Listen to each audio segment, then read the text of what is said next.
नमस्ते, मैं हूँ डॉक्टर वशी गोयल। मेरे चैनल पर आपका बहुत बहुत स्वागत है। लास्ट वीडियो में हमने ईश्वर की अवधारणा कॉन्सेप्ट को डिस्कस किया था कि ईश्वर की अवधारणा क्या है। सूत्र नंबर था 24।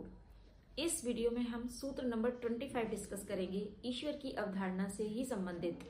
तो इस सूत्र में महर्षि पतंजलि कह रहे हैं, तत्र निरतिशयम सर्वज्ञ बीजम, अर्थात वो ईश्वर, इसकी जो कल्पना है ईश्वर की, वो इस तरह से दिखाइए कि वो ईश्वर सबसे ज्यादा ज्ञानवान है और निरतिशय है।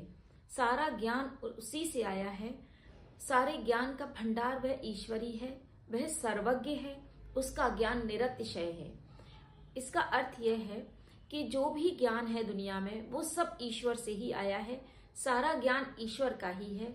ईश्वर सर्वज्ञ है और उसका ज्ञान निरतिशय मीन्स अतुलनीय है। उसके ज्ञान की तुलना किसी मनुष्य से नहीं की जा सकती। मनुष्य में जो थोड़ा बहुत ज्ञान है वो ईश्वर से ही आया है, या इस सृष्टि में जो थोड़ा बहुत ज्ञान है वो ईश्वर से ही आया है।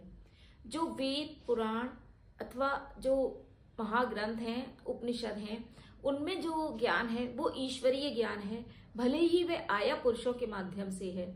लेकिन जब समाधि की अवस्था में पुरुष का ईश्वर के साथ कनेक्शन हो जाता है, तब ईश्वर की कृपा से वह ज्ञान उसको मिलता है, तब वो ज्ञान पूरी दुनिया को मिलता है। तो वो ज्ञान जो है वो आता ईश्वर से ही है।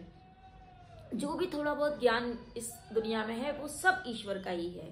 तो ऐसा नहीं है कि अगर हमको थोड़ा बहुत ज्ञान हो गया है तो हम ईश्वर बन जाएंगे या हम सर्वज्ञ हो जाएंगे। नहीं, हम सर्वज्ञ नहीं हो सकते, क्योंकि जिस प्रकार समुद्र का जल एक घड़े में भरने पर वह समुद्र पूरा नहीं हो सकता, वो रहता घड़े का ही जल है। इसी प्रकार हमारा जो ज्ञान है वो ईश्वरीय ज्ञान नहीं हो सकता। ईश्वर के ज्ञान अपरिमित है, हमारा ज्ञान सीमित है।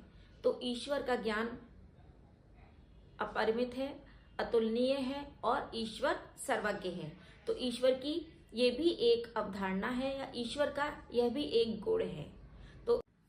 तो इस प्रकार इस सूत्र में, सूत्र नंबर 25 में ईश्वर की सर्वज्ञता का बखान किया गया है।